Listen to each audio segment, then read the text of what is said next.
Picture a man who is already angry before he even reaches his desk in the morning. Nobody has said anything yet. Nothing has happened yet. He just knows that his coworker, the know-it-all one, is going to interrupt him again today, and his boss, the overly critical one, is going to find fault with his work again today. He hasn't even walked into the building, and his nerves are already shot. Now here's the real question: who pushed his buttons? His coworker, his boss, or was it him before anyone had even said a word? That's the question Albert Ellis, the American psychologist and founder of rational emotive behavior therapy, and Arthur Lange answer in their book How to Keep People from Pushing Your Buttons. And their answer, unlike what you might expect, is both simpler and harder than it first appears. Stay with me. By the end of this, you'll have a mental list of everyone who upsets you on a regular basis, and for each one, a real way to take your calm back. A simple truth to start. Epictetus, the Stoic philosopher, said it 2,000 years before Ellis wrote his first paper on the subject. Men are disturbed not by things, but by the opinions they have of things. That line, nearly word for word, is the foundation of Ellis and Lange's entire book. So foundational, in fact, that you could call the whole book a modern, practical unpacking of that one ancient sentence. Here's the simple truth. No one can actually push your buttons unless you installed those buttons yourself. This isn't meant to upset you, it's meant to free you. Because if the disturbance comes from outside, you're a hostage to every bad-tempered person who crosses your path, and you have zero control over any of them. But if the disturbance comes from beliefs you hold about that person, then there's a real path to change. You can change a belief. You can't change a difficult person. Ellis borrowed this idea from Stoic philosophy, but he pulled it out of the realm of philosophical advice and turned it into a practicable method. And that's exactly what separates this book from the pile of motivational titles out there. Nowhere does it say, just think positive, or don't let anyone dampen your mood. Instead, it walks you, step by step, through why your mood gets dampened in the first place, and exactly where in that process you can actually intervene. Button pushers, faces we all recognize. Ellis and Lange build a list that every listener, without exception, will find at least one familiar face in. The know-it-all coworker, the overly critical boss, the defensive supervisor, the unfeeling spouse, the stubborn child, the demanding friend, the indifferent repairman, the negative relative. The point isn't that these people don't exist. They do, they're real, and their behavior really can be irritating. The point is that the irritating nature of their behavior and our severe, sustained disturbance are two entirely different things. The first is a natural reaction to an unpleasant stimulus. The second is the product of a hidden belief in our own minds. Let's take a closer look at a few entries on that list, because each one illustrates a slightly different pattern of irrational belief. The know-it-all coworker, someone who always cuts you off, always thinks they know better, and never lets you finish a thought. The common belief behind the anger toward this person sounds like, he has to understand that I know things too. Behaving like this means he thinks nothing of me, and that's unacceptable. But Ellis would ask, is it really unacceptable or just unpleasant? Know-it-alls are usually driven by deep insecurity, not a deliberate campaign to belittle you.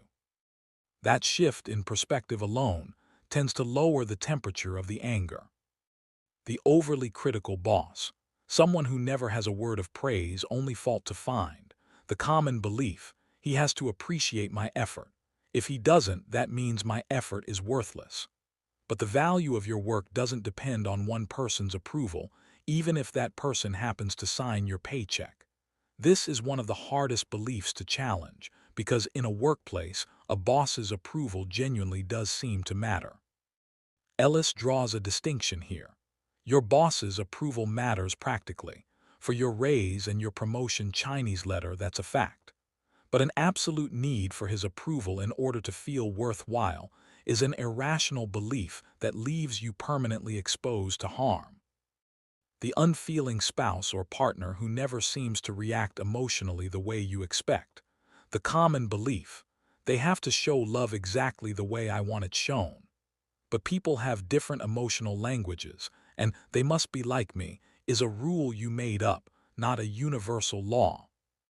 The stubborn child, common belief, my child must always obey me.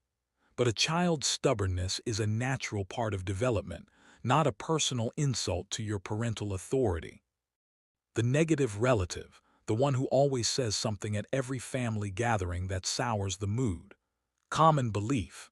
He has to change his behavior, or these gatherings are unbearable. But you have no control over his personality, only over how much time you expose yourself to him and how you choose to interpret what he says. You can see the pattern is the same in every example. There's a real behavior from the other person, and there's a must belief on our end that transforms that behavior from an ordinary annoyance into an unbearable catastrophe. There's a real story that helps illustrate this from outside the book, but it makes exactly the same point. Viktor Frankl, the Austrian psychiatrist who spent years in Nazi labor camps, later wrote that even in the worst possible circumstances, one thing was never taken from him: the choice of how to respond to what was happening to him.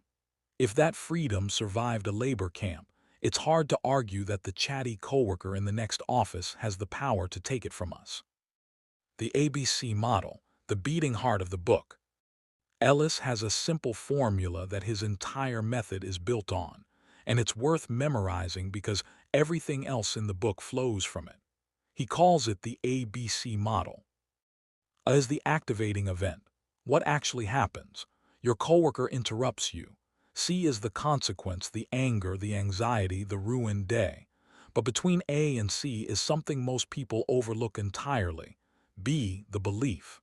That sentence that flashes through your mind in a fraction of a second, so fast you barely notice it. Most of us assume a lead straight to see my coworker interrupted me, so I got angry. But Ellis says no, that's not how it works. Sitting between the two is a belief.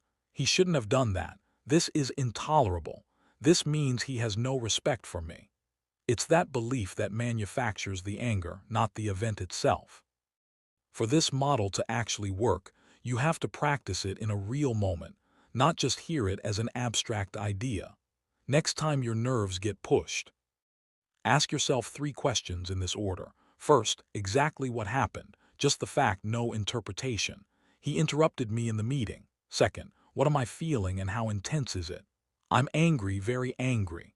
Third, and this is the crucial step, what sentence did I say to myself between that event and this feeling?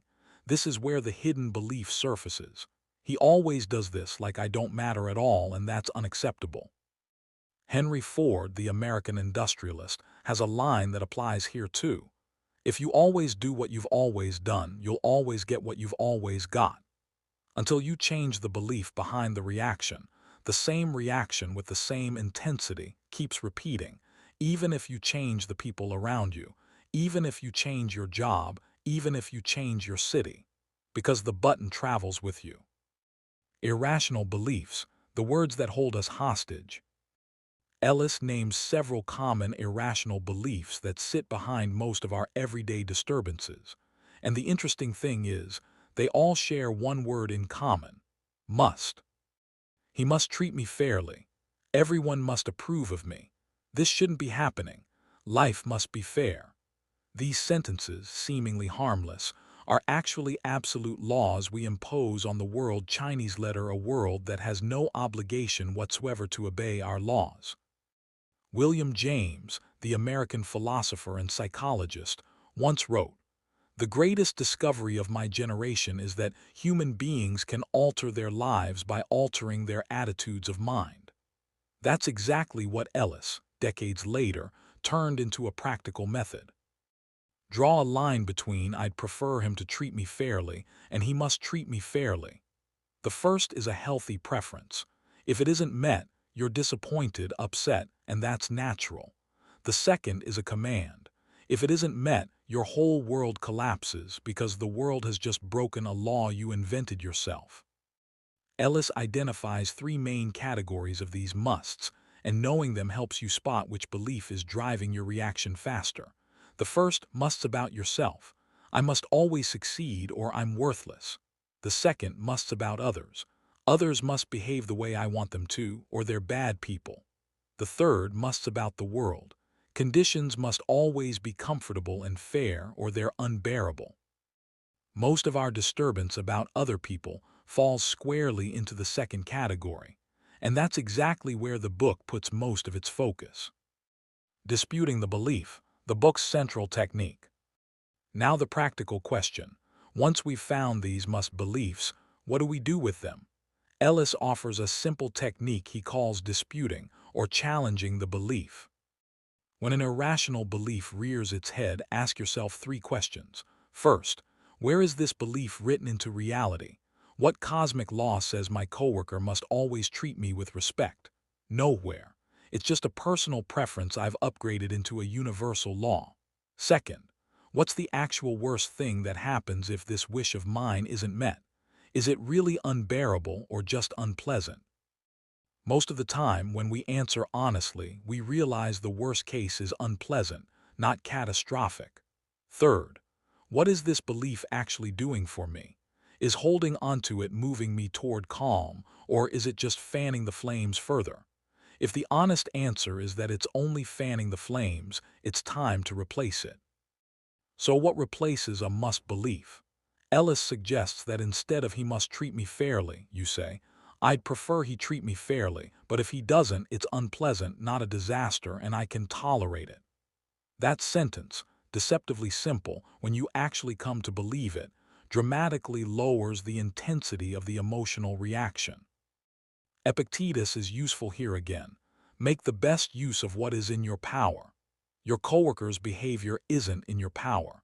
Your interpretation of that behavior is entirely in your power. Ellis and Lange's book is, in a real sense, a practical field guide to that one sentence. Another real story helps here. James Stockdale, the U.S. Navy pilot who spent 7 years as a prisoner of war in Vietnam, later said the prisoners who survived weren't the ones who were most optimistic, hopping, "We'll be out by Christmas." Those men were repeatedly crushed by disappointment. The ones who survived were the ones who accepted the harsh reality without building irrational beliefs around how soon this should be over. That's Ellis's exact principle, just at its most extreme. Accepting reality without stacking an extra layer of musts on top of it that make the reality unbearable. Healthy anger versus destructive disturbance. One thing the book gets right, and something a lot of people misread, is this.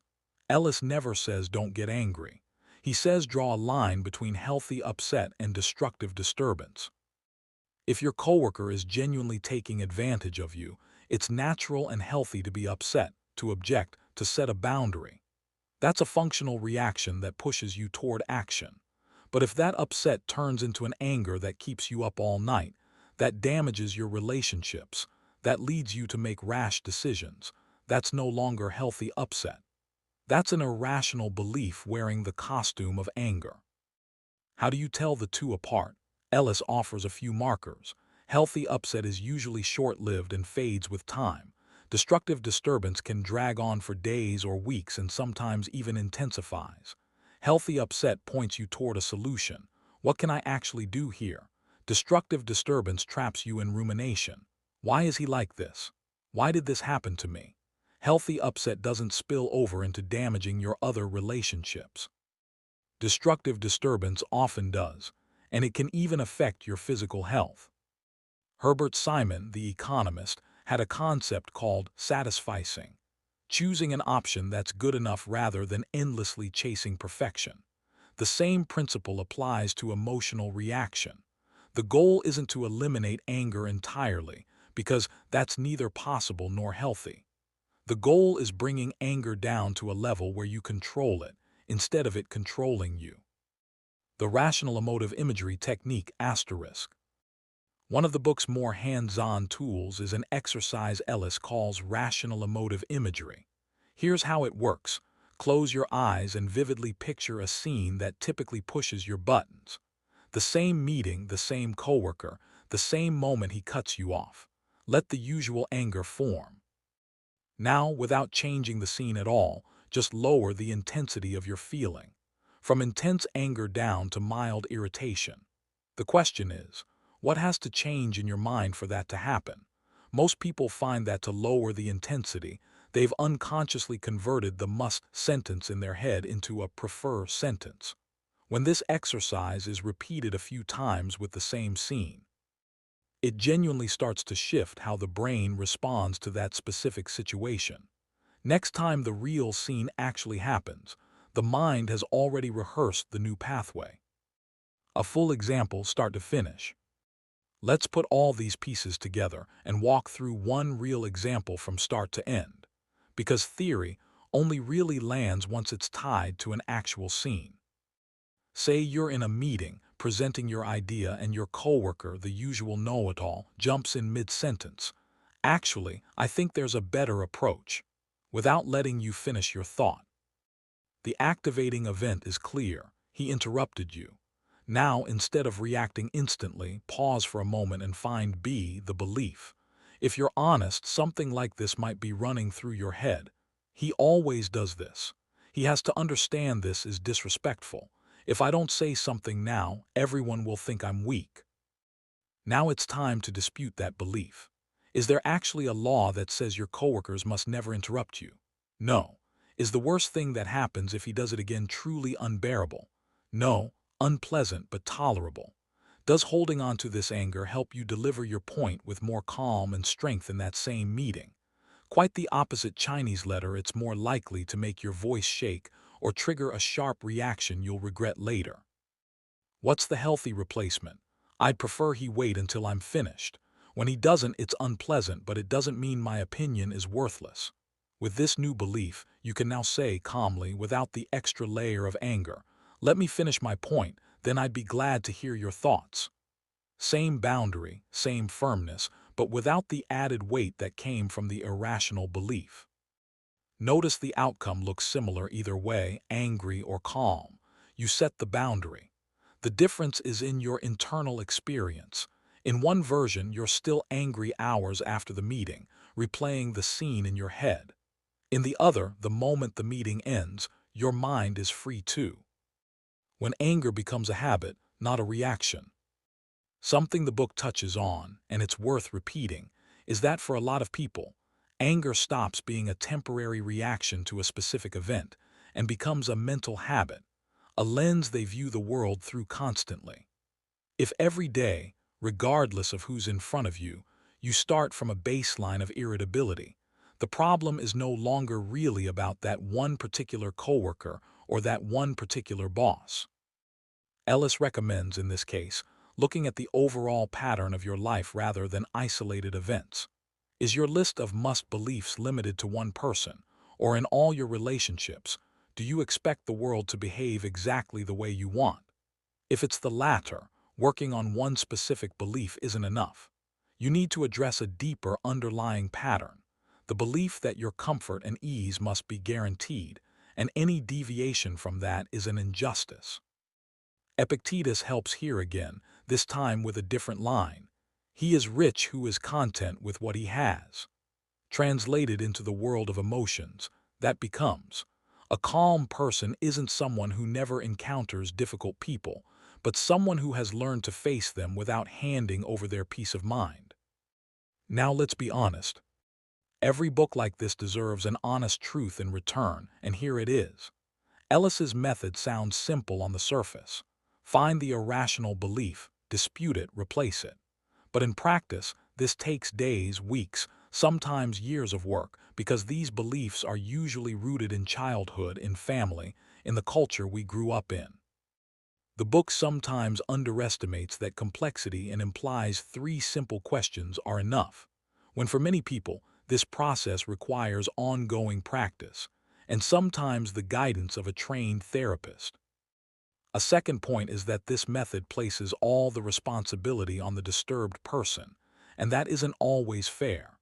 If your boss genuinely and repeatedly behaves abusively, focusing purely on your own irrational beliefs can unintentionally send the wrong message, that the problem is you, not his genuinely toxic behavior.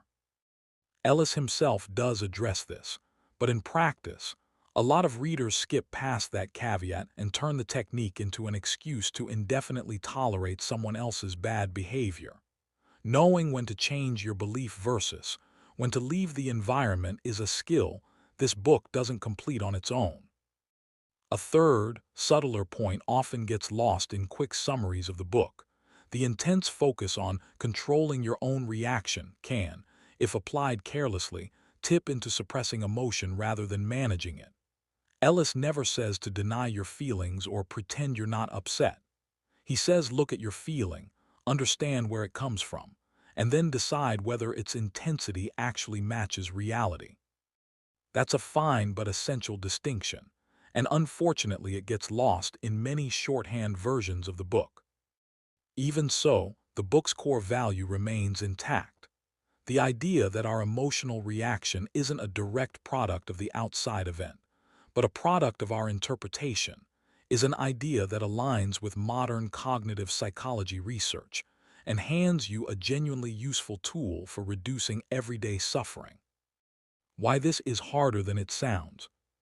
If you're thinking this method sounds a little too simple by now, you're right, and this is exactly where a real warning belongs. The must-beliefs Ellis talks about were usually installed years ago, back in a period of your life when you didn't even have the language to describe them. A child raised in a family where affection was conditional, where love only showed up when they behaved correctly, will likely build a deep belief that says, everyone must always be pleased with me, or something is wrong with me. That belief, 30 years later, resurfaces when a coworker offers criticism, this time wearing the costume of anger that seems wildly disproportionate to the actual situation. Because of this, the first several times you try this technique, you may not get the result you expected. You might find the belief, dispute it, logically agree it's irrational, and still feel just as much anger. That's not failure. That's the most natural part of the process. Ellis himself emphasizes that changing deep-rooted beliefs is more like learning a new language than reading an instruction manual. Knowing the grammar rules isn't enough. You have to speak the language for years before it becomes natural in your mind. So if this technique doesn't work the first time, or the 10th time, that doesn't mean the method is wrong or that you're incapable of doing it. It means that particular button runs deeper than a simple dispute can reach, and it might need more sustained practice, or even help from a therapist trained in this specific method. A simple exercise to start today. If you want to try this method today, without any special preparation, here's a small, practical version of the whole process. Grab a notebook or even just the Notes app on your phone. Every time someone pushes your buttons today, write 3 lines. Line 1, just the fact of what happened, no judgment, as if you're describing it to a neutral judge. Line 2, your feeling, with a number from 1 to 10 for its intensity. Line 3, the must sentence that, if you listen closely, is sitting behind that feeling. After a week, read back through those notes. Almost always, a repeating pattern emerges, 1 or 2 must beliefs that show up again and again in different situations. That pattern is your primary button, and recognizing it is already half the way to getting your calm back. The takeaway, what to actually carry with you. So let's drop the technical language and see what's left. First, next time someone pushes your buttons before reacting, pause for a moment and ask yourself what must belief is sitting behind this anger. Most of the time, just asking that question cuts the intensity of the reaction in half. Second, draw a line between wanting and demanding. "I prefer this to happen" is a healthy sentence. "This must happen" is a sentence that sets you up for defeat because the world has no obligation to fulfill your musts. Third, draw a line between healthy upset and destructive disturbance. One pushes you toward action. The other traps you in place and only amplifies the suffering. Fourth, and this is the most important one, take responsibility for your reaction without also taking on responsibility for the other person's behavior. You can't change the know-it-all coworker, but you can remove the button he's pushing. Epictetus said this centuries ago. Ellis turned it into a practical method, and now it's your turn. Next time someone tries to push your buttons, remember, he only extended his finger. You installed the button yourself. And anything you installed yourself with a little patience and a little practice, you can remove yourself too.